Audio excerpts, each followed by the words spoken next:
טוב, שלום, כיף לראות קרחים מקדימה, זה נותן לי ביטחון. אהלן, גם אתה בדרך. אני רואה את המפרצים, אתה בהדחקה, זה מגיע, אחי, הכל טוב. הכל טוב. שלום, אני אלדד. זה החיוך שלי. לפעמים אני הולך ככה לגן שעשועים, כל הנדנדות מתפנות.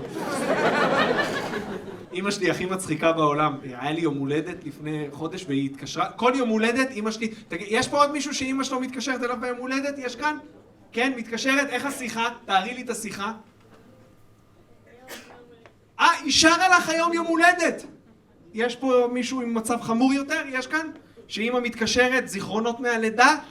לא. כל שנה אמא שלי מתקשרת אותה שיחה.